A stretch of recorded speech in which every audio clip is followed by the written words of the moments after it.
we are putting the end user in the middle. Coming up on Now That's It. I mainly look at the person himself, what he as a person is, instead of how good he is in the technical skill. Chris Janssen on the importance of building a business and a team around the customer. Technical we can learn, but we need to have people that are willing to work for our customers, who are willing to go to our customers. Welcome to Now That's It, Stories of MSP Success, where we dive into the journeys of some of the trailblazers in our industry to find out how they used their passion for technology to help turn managed services into the thriving sector it is today. Chris, thank you very much for being with us today. Why don't we start off a little bit? Tell us a little bit about who you are and what you do at the company. Well, my name is Chris. I'm working for 5 years for the company now. I started to be responsible for the whole of the operations. But since we are growing very fast in the last years as a service provider, we split the role, and I'm now a part of the managed service department, empowering the department to adjust all services to the growth we are doing. So empowering tooling, empowering automation, and we have some new roles within the team as the consultants managed services. It's 5 persons, and I'm leading that team. And also have 2 companies that I'm the consultant for at the moment. Tell us a little bit about Activity. Like what's the company like? Who does it service? And you said there's some rapid growth, so maybe Yeah. share a little bit about that. Well, the company's 25 years old. It started as a system integrator, mainly building projects for customers. And about 10 years ago, we started with managed services. And that made a big change to the organization, to the way we look at our customers. We want to provide services, and that's taking the growth. I think from 80% projects in the past, it's now about 80% managed services. So we try to empower our customers with their primary processes, delivering services. And especially for us, we are putting the end user in the middle. So yeah, we invented the user-based computing, all turning around end users. So we have a user experience, customer experience, and that's our main growth at the moment. Great. Fantastic. So talk a little bit about your career at the company and maybe what are you successful at and what are some of the reasons why? Well, it's mainly not about me. Yeah. It's Yeah. I'm trying to put the people I work with and their strength, Mhm. trying to be helpful and to be helping them as much as I can to be good in their jobs. So it's more about me as facilitating in a role as a manager instead of very directive in what they need to do. We start to grow people, make them be good Yeah. in what they do, and that they have a good time at their jobs. In the role that you're sort of overseeing now, what are the qualities that you look for in a sort of a talented technician or a talented consultant? And then what are maybe some areas that you try to coach them on if they're sort of new into the field? Well, the people we are hiring new and all the I don't know how to pronounce it in English, the solicitation Mhm. interviews. Sure. I mainly look at the person himself, what's he as a person is, instead of how good he is in the technical skill. Because technical we can learn, but we need to have people that are willing to work for our customers, who are willing to go to our customers, and who are not just typing answers, but are willing to take the phone or to drive to the customer to help them with their incidents or changes or problems. So we are looking to the skills they have as a person instead of the technical skills. Great. So talk a little bit about, what was the point in either your career or your career at the company that you realized that this is it? Like I'm in the right place, I'm in the right company, I've got the right team around me. What was that point and why was it? Why did you feel the way that you did? Well, I've been in this kind of MSPs for quite a while with the Mhm. different companies, and I started with the Activity 5 years ago, and it was the feeling you had and the people we are working with. We all have the same drive to want to help the end user. And one of the services we deliver is adoption. And this was the first company, instead of just building technical environments for customers, who also helped the end user to work with that technology. So we have a very strong adoption program that while the technicians are building the projects, In the meanwhile, we are training the end users to work with the new modern desktop or whatever. And that's what made this company feel very good to work with. Great. So let's talk a little bit about, maybe share a little bit about things that haven't gone as planned or that you had hoped sort of in at the rate of change that you wanted just in the last 5 years since you joined the company. And what were some of the opportunities that you saw to be able to resolve those types of things? Yeah, one of the, as I said, we were a project company in the past, and for some customers, we are their first outsourcing MSP.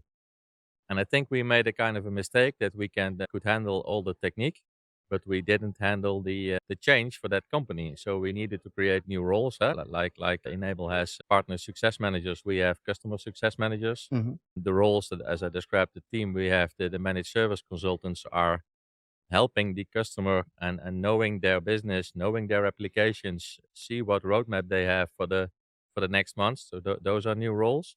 And also we have, as a face for our managed services department, we created managed services on site. Because if we outsource everything to our data centers and to our services, the customer loses its ICT phase. So that's what we had a little bit in the past misjudged the Yep. impact of the being the outsourcing partner. Sure. And that's what we changed the last years very strong to keep those roles with our customers.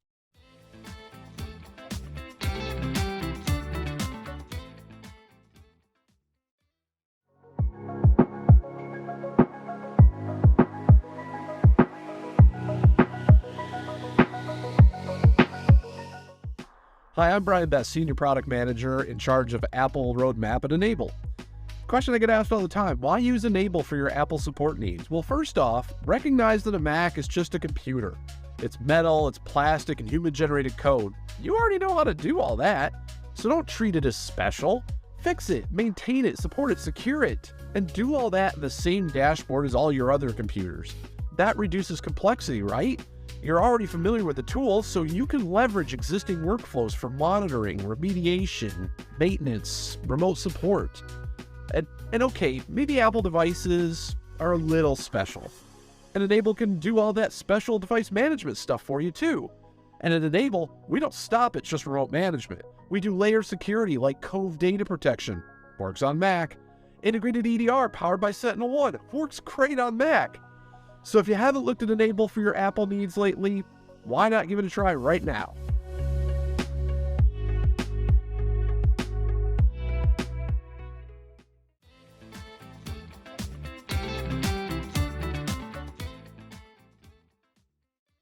I know the term managed services has sort of come full circle and is a bit more mainstream now. And we sort of buy everything as a service now. You can pay for your phone plan, you can pay for your music as a service. But talk a little bit about those customers that you're still maybe for the first time saying, instead of paying us every time something breaks, pay us on a monthly fee. Like, give us this amount of sort of security, this money for security, and then we'll keep you up and running. What's that been like, obviously, from your side as you come into these customers that are maybe experiencing the managed service model for the first time, the outsourcing model first? Yeah, it's especially because they don't have a feeling about the amount of money they pay. Hmm. What do they get for it? And if we do our work very good, they only get continuity instead of a lot of hours we spend for them. So a lot of the work we do is in the background, Sure. keeping them up and running, keeping them secure, keeping them safe from cyber threats or whatever. And I think the trick is to talk a lot with them over the services you provide in reports, in dashboards, in talks. So you have to convince them that the money they pay is really worth it. It's really good. I remember from my past life that same sort of situation when you were on the phone and the help desk, the service desk was resolving problems every day for them. It was obviously a lot more focused. They were focused that, hey, I have somebody to call. They're addressing my issues. But to your point, the better you get, the more automation you put in place, the more proactive that you are, the less problems that pop up for them. Then they start to say, why am I Why am I paying paying these for? guys? Yeah. Yeah, And it doesn't matter what reports you put in front of them and say, look at this, look at how many issues we resolved. It's like, yeah, but yeah, we don't need you anymore. So I think that's really important that, having that sort of customer success, that body, that person that is built that relationship and is constantly updating the customer on these are the things that we addressed and we've resolved for you. And oh, by the way, we're still that phone number that you can always call and we try to be very transparent, very open, also about the things that don't go good. So that's why we have several roles close to the customer, knowing their business, knowing what's their primary process, because that's not ICT. Yep. They are good. We have a strong footprint in local government and in healthcare. So people want to be busy with their primary processes instead of ICT. And that's what we try to do as good as we can. great. So let's talk a little bit about the future. I know you're moving into a new role and you're overseeing these group of consultants. What's the future look like, obviously, for you and the company? What are the next, 2 to 4 years do you expect the company's going to look like? I think we will grow more in the managed services customers, because it's also some stability and recurring business for us. But we have to move on security and automation. As I think in a lot of countries, the finding the right people is a big issue, also in the Netherlands. So we have to do more with less people. So we have to automate. We have to set in the right tools, and that's, I think, for the next few years the big thing to stay ahead with automation, and also about the security. Yeah? A lot of customers are not fully aware yet of what security or not being secure can mean for them. And some of our customers have been hacked by some ransomware attacks. And then after such an attack, it becomes aware for them what the impact is. If their business stands still for 2, 3, 4, 5 days, then all of a sudden everything can update, new products, new. First something has to happen.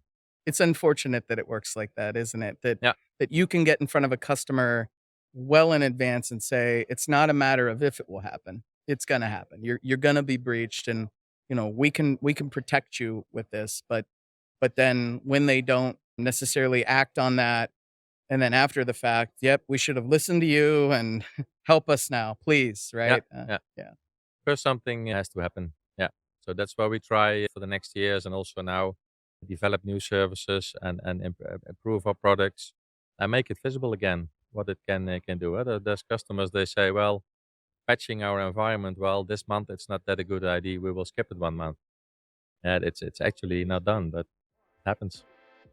Chris, it was really a pleasure to have you here. Thank you so much for being with us. And I loved hearing more about you and the company. And I wish you the best of luck in the future. Thank you. Thank you. Be sure to subscribe to our podcast on YouTube or your preferred podcast platform and follow Enable on LinkedIn. We appreciate your support and encourage you to leave a rating or review, as it helps us reach more listeners who can benefit from the wealth of knowledge shared on this show. Remember, success is not a destination, it's a journey, and by immersing yourself in the stories of those who have walked the path before you, you'll gain the tools, inspiration and confidence to achieve your own triumphs. Stay tuned for more exciting episodes of Now That's It, Stories of MSP Success.